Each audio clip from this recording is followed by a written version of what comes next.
नमस्कार दोस्तों, हमारे चैनल में आपका स्वागत है। अगर आप आईबीपीएस, एसबीआई, आरबीआई अन्य बैंकिंग परीक्षाओं की तैयारी कर रहे हो तो ये चैनल आपके लिए बहुत ही उपयोगी है। मुझे बैंकिंग क्षेत्र में 10 साल का अनुभव है और इसी बैंकिंग के एक्सपीरियंस के बेसिस पे मैं आपके लिए लाता हूँ महत्वपूर्ण परीक्षा उपयोगी करंट अफेयर आसान और समझने वाली भाषा में। यही आपको मिलेगा डेली बैंकिंग करंट अफेयर, महत्वपूर्ण अपडेट्स और संभाव्य प्रश्न और क्विक रिवीजन, जिससे आपकी तैयारी और भी मजबूत होगी। हमारा उद्देश्य है आपको समय बचाना और सही दिशा में आपकी तैयारी को आगे बढ़ाना। तो चैनल को लाइक, शेयर, सब्सक्राइब करना ना भूलें। चलिए शुरुआत करते हैं आज के करंट अफेयर के बारे में। फर्स्ट क्वेश्चन है, considering the following about the non life insurance as per the insurance regulatory and development authority of India. तो मैंने एक इम्पोर्टेंट चीज़ बताना चाहूँगा कि मैंने क्वेश्चन ऐसे ही बनाया है कि जैसे कि ऑल ऑप्शन ही आंसर आएगा, जिससे आपका तैयारी में बहुत ही हेल्पफुल होगा और ऑल पॉइंट्स जो इस आर्टिकल के रिलेटेड है वो आपका पूरा कवर होगा इस एक वन आर्टिकल के थ्रू, और सम बेसिक नॉलेज भी हम इससे गेन करेंगे क्वेश्चन में। तो इससे आपको ज़्यादा नॉलेज मिलेगा और ये एग्ज़ाम में इसका बहुत ही हेल्प होगा। तो फर्स्ट क्वेश्चन देखें, considering the following about the non life insurance as per the insurance regulatory and development authority of India. इनमें से इंश्योरेंस नॉन लाइफ इंश्योरेंस के रिलेटेड कौन सा ऑप्शन सही है? तो premium raise to 3.3 lakh crore with 9.2 growth, general insurance grow 7.86% and health insurance grow at 19.8% due to the GST waiver. तो इसका ऑप्शन है ऑल ऑफ द अबव, मतलब all answer are true. Premium reach to 3.35 lakh CR with 9.2% growth, general insurance grow at 7.86% and health insurance grow at 19.8% due to GST waiver. Government ने GST waiver किया है, इसके लिए insurance sector में बहुत ही grow पाई गई है। इसमें प्रीमियम थोड़ा लेस होता है तो कस्टमर ये बाय करते हैं, इसके लिए ये ग्रो हुआ है। तो आईआरडी यहाँ पे एक वर्ड आया था, तो आईआरडी के बारे में थोड़ा सा बेसिक जानकारी लेते हैं क्योंकि इसके बारे में भी क्वेश्चन आ सकता है। आईआरडी का फुल फॉर्म होता है insurance regulatory development authority of India. इसका हेडक्वार्टर है हैदराबाद, तेलंगाना। आईआरडीए रेगुलेट करता है इंश्योरेंस सेक्टर को, प्रोटेक्ट करता है पॉलिसी होल्डर के इंटरेस्ट को और issue licence to insurance company. And अभी इसके करंट चेयरपर्सन है श्री अजय सेठ। और एक चीज़ जान लेते हैं, इसमें इम्पोर्टेंट है, मिनिमम कैपिटल रिक्वायरमेंट होता है इंश्योरेंस कंपनी के लिए, तो वो कितना होता है?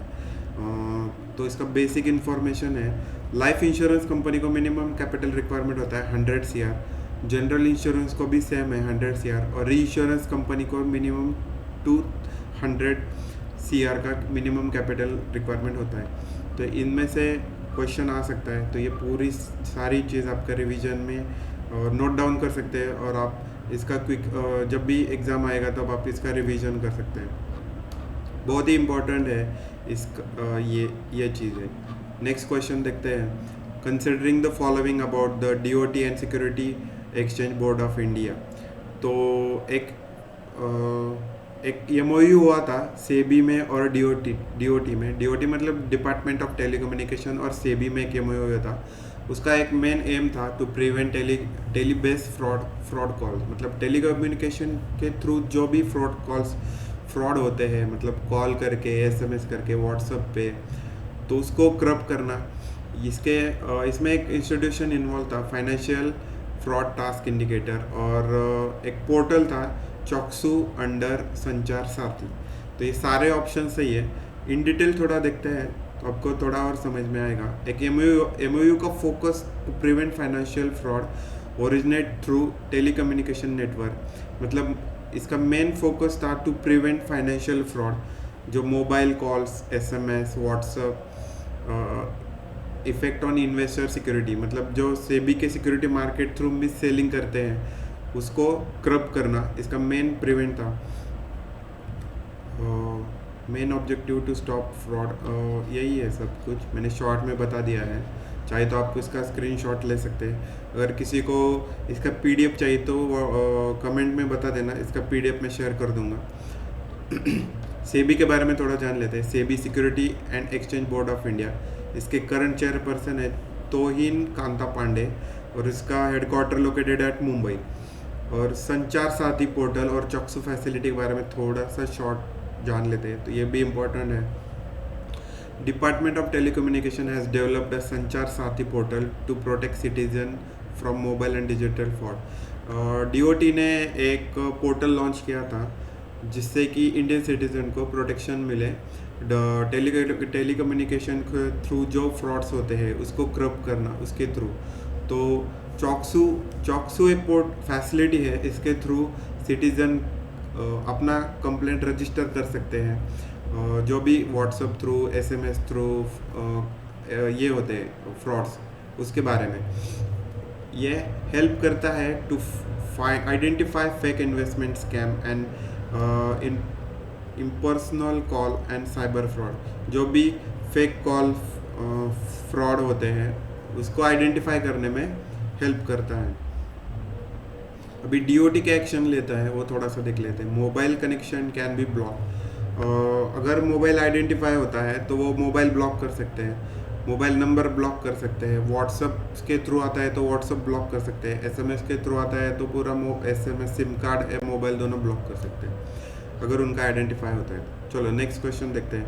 Identify the following about the WEO April 2026 bye international monetary fund. तो जैसे मैंने आपको पहले बताया था, ऑल ऑप्शन आर ट्रू है, ऑल ऑप्शन आर आप नोट डाउन कर सकते हैं। तो ऑप्शन में आपको गो थ्रू कर दूंगा और इसके नीचे इन डिटेल भी इंफॉर्मेशन है वो भी हम थोड़ा देख लेंगे। तो ऑप्शन है India growth raise by 6.5%। India का ग्रोथ 6.5% हुआ है। Increase by 10 BPS। और title related to global conflict impact. IMF के बारे में थोड़ा जान लेते हैं। IMF इंटरनेशनल मॉनेटरी फंड होता है जो कि हेल्प करता है डिफरेंट कंट्रीज़ को फाइनेंशियली फंडिंग करने के लिए। और इसका एस्टेब्लिशमेंट हुआ था 1944 में। हेडक्वार्टर है वॉशिंगटन DC में USA और मेंबर है इसके करंट 190+ कंट्री। मैनेजिंग डायरेक्टर है क्रिस्टेलिना जियोरेजिवा। और मेन ऑब्जेक्टिव है to ensure global financial stability and support economic development. जो फाइनेंशियल सपोर्ट करता है बड़े प्रोजेक्ट्स डिफरेंट कंट्री डेवलपमेंट के लिए, डैम डेवलपमेंट, रोड डेवलपमेंट और एनी अदर डेवलपमेंट के लिए ये IMF फंडिंग करता है।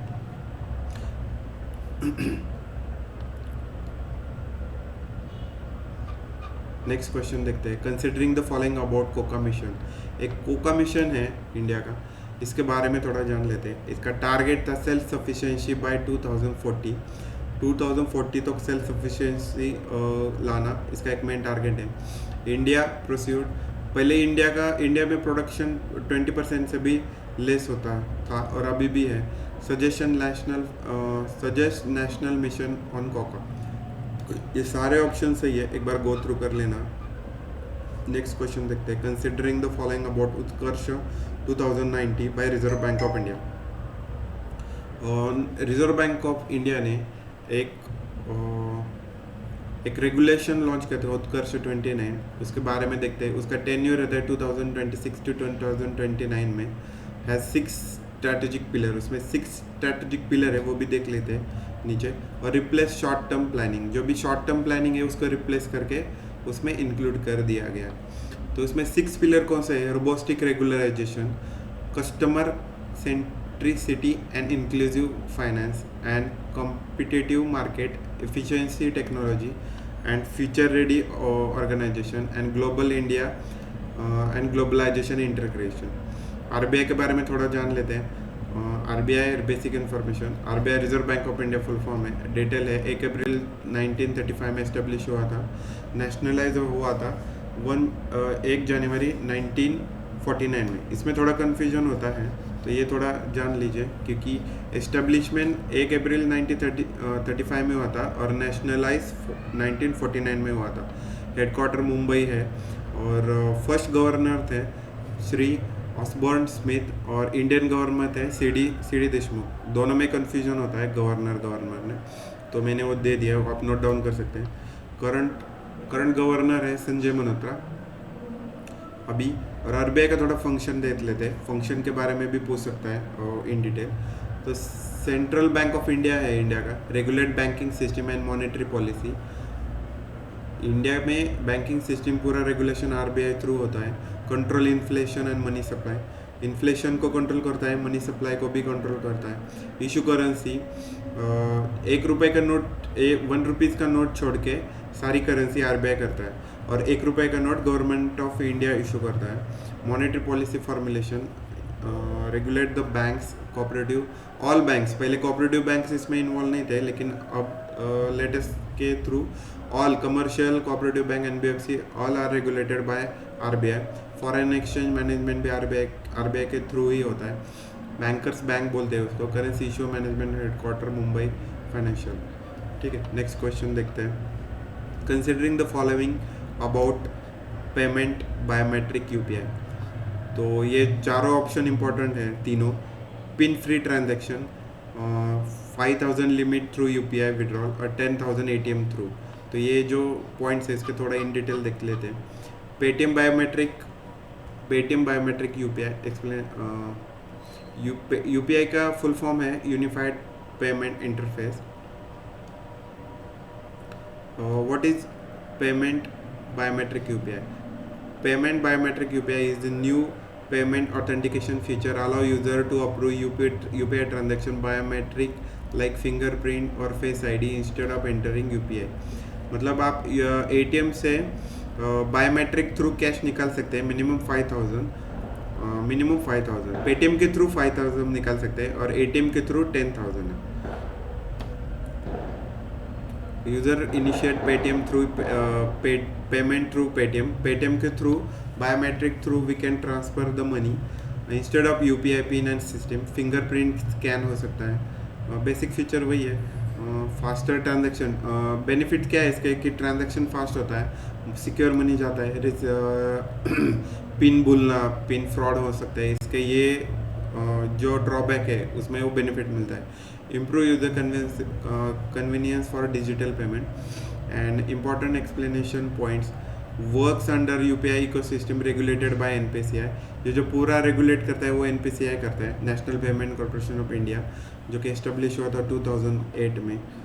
Device authentication and bank link verification, bank को लिंक होता है ये पूरा का पूरा। Part of India move toward password less digital payment. ये जो इकोनॉमी को पूरा पासवर्ड लेस बनाने के लिए एक इनिशिएटिव है। Support cashless and secured payment. ठीक है, नेक्स्ट क्वेश्चन देखते हैं। Considering the following about the Asian development bank. Asian development bank के बारे में थोड़ा जान लेते हैं। एस्टेब्लिश हुआ था इन 1966 में, हेडक्वार्टर है फिलीपाइंस में और प्रेसिडेंट है अभी मोस्टोआ कांडा। ये पूरा का पूरा इंफॉर्मेशन आंसर है। और एशियन डेवलपमेंट बैंक के बारे में थोड़ा जान लेते हैं। एशियन डेवलपमेंट बैंक को एस्टेब्लिश हुआ था 19 दिसंबर 1966 में और इसका हेडक्वार्टर लोकेटेड है मनीला फिलीपाइंस में। और प्रेसिडेंट है मोस्टो सोगू अकासवा। मेंबर है इसके 68, अप्रॉक्सीमेटली 68 इसके मेंबर है कंट्री। और India is member since founding member. India जब से एस्टेब्लिश हुआ है तब से मेंबर है। इसका मेन ऑब्जेक्टिव है to promote economic growth, reduce poverty, improving livelihood stability in Asia and specific region. मतलब इसका मेन ऑब्जेक्टिव है कि इकोनॉमिक डेवलपमेंट, गरीबी को हटाना और स्टैंडर्ड ऑफ लिविंग को बढ़ाना इसका मेन ऑब्जेक्टिव है।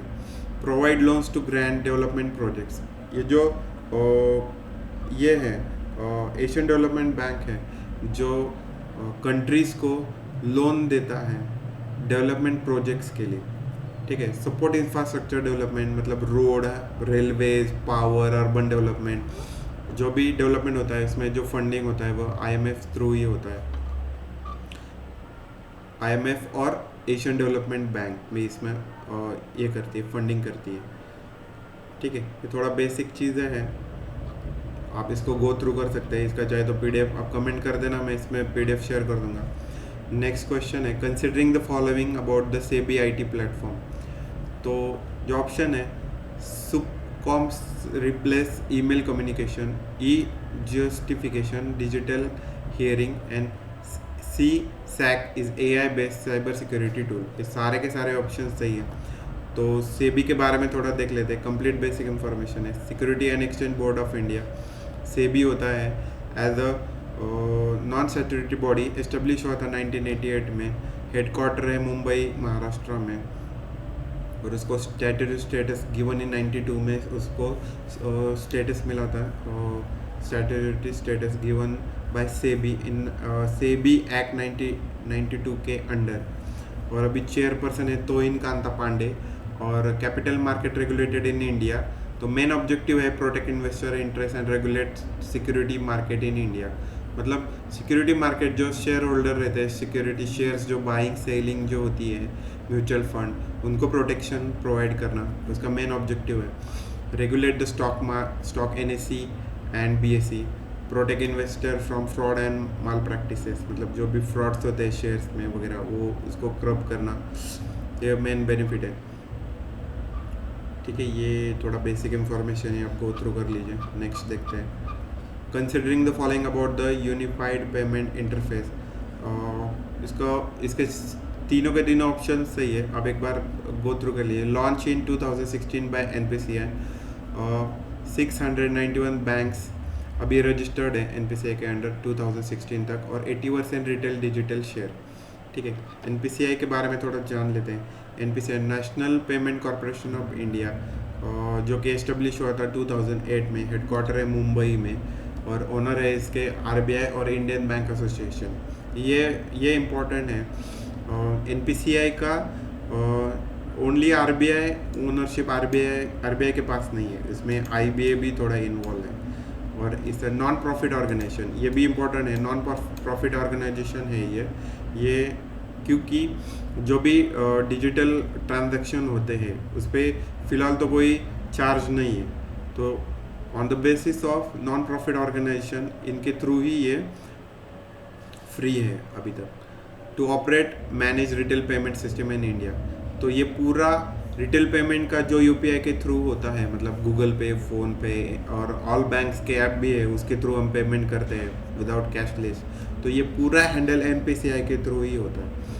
तो operate UPI, IMPS, RuPay, FASTag. अभी NPCI के अंडर क्या क्या आता है? UPI आता है, IMPS आता है, रुपे कार्ड आता है, रुपे कार्ड भी उसके अंडर ही आता है, और फास्टैग का जो भी रहता है आप गाड़ी का वो ये उसके अंडर ही आता है। Provide safety and faster digital payment infrastructure. UPI के बारे में थोड़ा जान लेते हैं। UPI यूनिफाइड पेमेंट इंटरफेस, ये इसका फुल फॉर्म है। लॉन्च बाय NPCI इन 2016 में NPCI के थ्रू लॉन्च हुआ था। और इसके की थोड़ा जान लेते हैं की points. Instant payment transfer 24/7 real time, ये इमीडिएट ट्रांसफ़र करने में हेल्प करता है विदाउट एनी 24/7 अवेलेबल रहता ही है। और work using as a mobile number, UPI ID और QR कोड, इसमें अकाउंट नंबर की ज़रूरत नहीं रहती और IFSC कोड की ज़रूरत नहीं रहती। ये ओनली मोबाइल नंबर पे मोबाइल टू मोबाइल भी ट्रांसफ़र कर सकते हैं, QR कोड के थ्रू भी ट्रांसफ़र कर सकते हैं। और जब भी हम UPI में रजिस्ट्रेशन करते हैं तो UPI ID एक जनरेट होता है, उसके थ्रू भी हम पेमेंट ट्रांसफ़र कर सकते हैं। ये डायरेक्ट लिंक होता है बैंक को, और no need to enter IFSC code और अकाउंट नंबर, जैसे कि मैंने अभी बताया था। IFSC कोड और अकाउंट नंबर की ज़रूरत नहीं रहती, ये पूरा UPI QR कोड के थ्रू ट्रांसफ़र हो सकता है। इसमें पॉपुलर ऐप है अभी फ़ोन पे, गूगल पे, पेटीएम और भीम ऐप, इसमें रिसेंटली ज़्यादा यूज़ होते हैं। NPCI is a payment infrastructure body of government. UPI is mostly successful digital payment system in India. और ठीक है, बेसिक इंफॉर्मेशन है, आप गो थ्रू कर लीजिए। Considering the following about the BOB world light, BOB world light के बारे में थोड़ा जान लेते हैं कि ये एक ऐप है, ये डेवलप किया था बैंक ऑफ बड़ौदा और रिलायंस ने। उसका डिज़ाइन फ्यूचर है फ़ोन और सपोर्टेड फाइनेंशियल इंक्लूजन। इसका मेन मोटो है कि फाइनेंशियल इंक्लूजन, बिलो पॉवर्टी लोगों को फाइनेंशियल सिस्टम में इंक्लूड करना। ये तीनों के तीनों ऑप्शन सही है। तो इसमें मेन हाईलाइट है BO के बारे में थोड़ा जान लेते हैं। पब्लिक सेक्टर बैंक है, गवर्नमेंट बैंक है, उसका हेडक्वार्टर लोकेटेड है वडोदरा गुजरात में, और फाउंडेड इन 1908 में, और गवर्नमेंट का 100% शेयर है इसमें। और रिलायंस के बारे में थोड़ा जान लेते हैं। रिलायंस जियो टेलीकॉम लिमिटेड एक टेलीकम्युनिकेशन कंपनी है। इसके अभी फाउंडर है मुकेश अंबानी और लॉन्च हुआ था 2016 में। रिलायंस इंडस्ट्री लिमिटेड ये पेरेंट कंपनी है इसकी। ठीक है, थैंक यू दोस्तों। ये जो 10 करंट अफेयर के क्वेश्चन और एक्सप्लेनेशन मैंने जो आपको बताया, इसके बारे में कमेंट में थोड़ा ज़रूर बता देना, ताकि अगर कुछ इम्प्रूवमेंट रहा तो मैं और इसमें इम्प्रूवमेंट करता रहूँगा। और इसके लिए और हर वीक आपको एक नया करंट अफेयर के बारे में एक वीडियो मिलता जाएगा। Thank you.